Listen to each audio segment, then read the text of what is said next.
Choosing not to have children is one of the most judged decisions in the world. And yet, it's one of the most personal.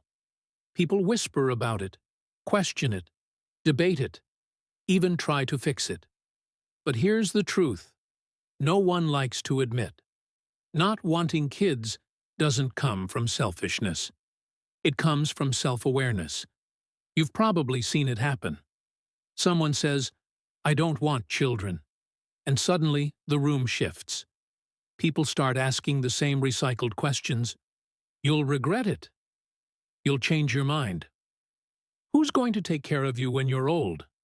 As if your life belongs to a script they wrote, and your only job is to follow it. But for a rising number of people, this choice isn't a rebellion.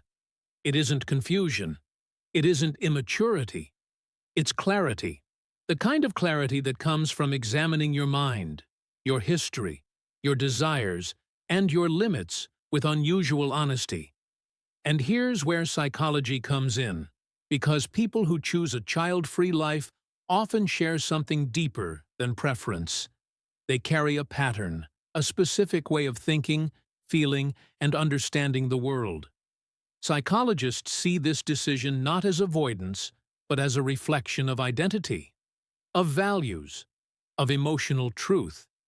But why do some people feel this truth so strongly, while others can't understand it at all? To answer that, you have to look beneath the surface, into the lived experiences, internal conflicts, and psychological profiles behind this choice. Before we dive into them, here's something important. Not wanting children doesn't mean someone is broken. It means they're brave enough to live differently. Some people want connection, but not parenthood. Some crave freedom more than legacy. Some know their limits. Some are choosing peace over pressure. And some simply don't feel the instinct society insists everyone must have. Today we're breaking down the psychology of people who don't want children, not to justify their choice, but to understand it. Because once you see their reasons, you'll realize something surprising. It's not a lack of love that shapes this decision, but a deeper understanding of what love truly requires. In the next part, we'll explore the first profile, the one driven not by fear, but by clarity, discipline, and responsibility. Let's start with the first profile, the one people misunderstand the most. 1. The practical realist. For this person, the decision isn't emotional, it isn't dramatic, it isn't rebellious, it's logical, almost mathematical. They are the ones who look at life without filters. They see responsibilities before fantasies. They calculate consequences before dreaming about outcomes. And when they imagine parenthood, they don't see cute baby pictures or matching family outfits. They see the truth behind it: time, energy, money, pressure, sacrifice. Not because they're pessimistic, but because they're honest. Imagine someone working 2 jobs just to keep up with rent. They're not thinking, "A baby would be adorable." They're thinking, "How would I afford a child when I'm barely surviving myself?" Or picture someone who has finally found a rhythm in their life, a stable income, a quiet routine, mental peace after years of chaos. When they think of parenthood, the calculation begins automatically. Will I lose myself? Will my mental health collapse under pressure? Will I be a good parent if I'm always overwhelmed? Would it be fair to bring a child into this life if I can't give them the stability they deserve? For the practical realist, choosing not to have children is not about rejecting parenthood. It's about respecting it. They believe a child deserves more than just love. A child deserves preparedness, time, emotional bandwidth, financial security, and consistency. And if they don't feel capable of offering that, they see stepping back as the most responsible choice they can make. Here's the psychological core of this profile: high conscientiousness. They are typically planners, organizers, forward thinkers. They envision the long-term consequences of their decisions. They avoid commitments they cannot fulfill perfectly. Sometimes, they even hold themselves to unrealistically high standards, the kind of standards that make them think, if I can't do this flawlessly, I shouldn't do it at all. This mindset isn't cold. It's protective. It comes from a place of responsibility, not avoidance. These people often grew up in environments where stability was rare, or where they watched parents struggle emotionally, financially, or relationally. It taught them something profound. Love alone isn't enough to raise a child. You also need capacity. Psychologically, they are risk-aware rather than risk-avoidant. They simply refuse to bring a child into a life that isn't ready for one. And here's what most people get wrong. Choosing not to have children doesn't mean they dislike children. Many practical realists love kids. They laugh with them, enjoy their presence, and care deeply about their well-being. But loving children and raising children are two different responsibilities, and they're mature enough to know the difference.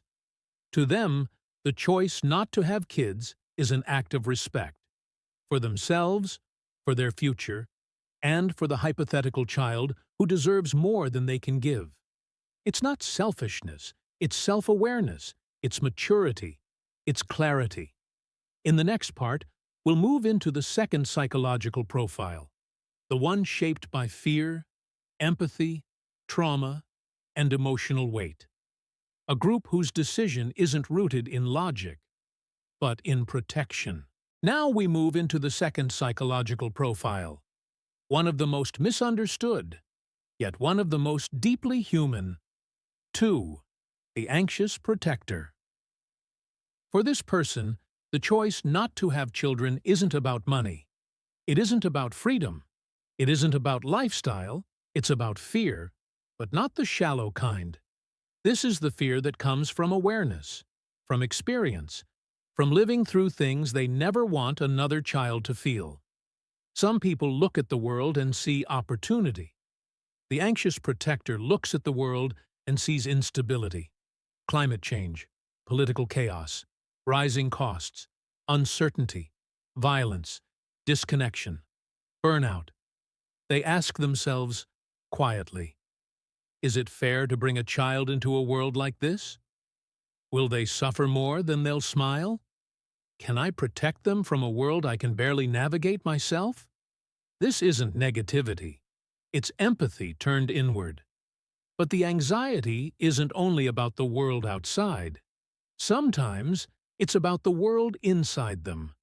Many anxious protectors grew up in difficult homes, emotionally unstable parents, trauma, mental health struggles, unpredictable childhoods, generational cycles of pain. They're still trying to understand.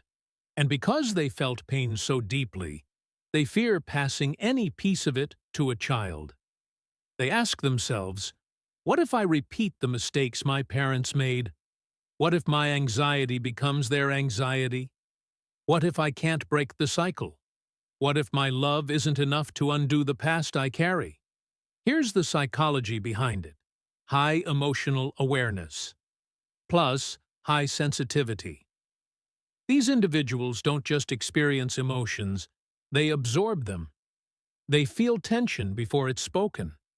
They sense danger before it arrives. They empathize until it hurts. This sensitivity makes them incredible caretakers, listeners, friends. But it also makes the idea of raising a child overwhelming. Because to them, parenthood isn't just feeding and teaching. It's emotional responsibility. It's being someone else's safe place. Every day. Forever. And that level of responsibility terrifies them. Not because they don't care, but because they care too much. Some of them fear genetics, depression, anxiety, bipolar disorder, addiction, chronic illness. They whisper to themselves, what if I pass this on? Others fear the emotional damage they're still healing from. They worry, What if my unresolved pain becomes their inherited burden? And here's the heartbreaking beauty of this profile.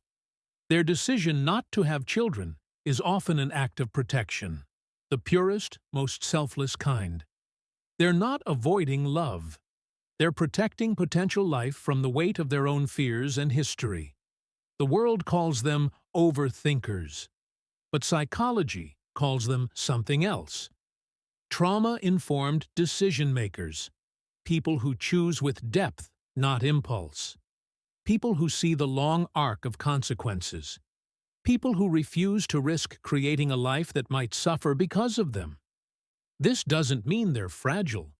In fact, it takes incredible strength to say, I will not create a child unless I can give them the emotional safety I never had. It's not fear.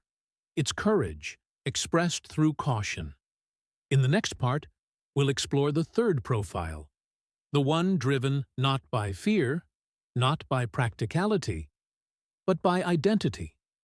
A group who isn't avoiding parenthood. They simply thrive in a life designed for something else, entirely.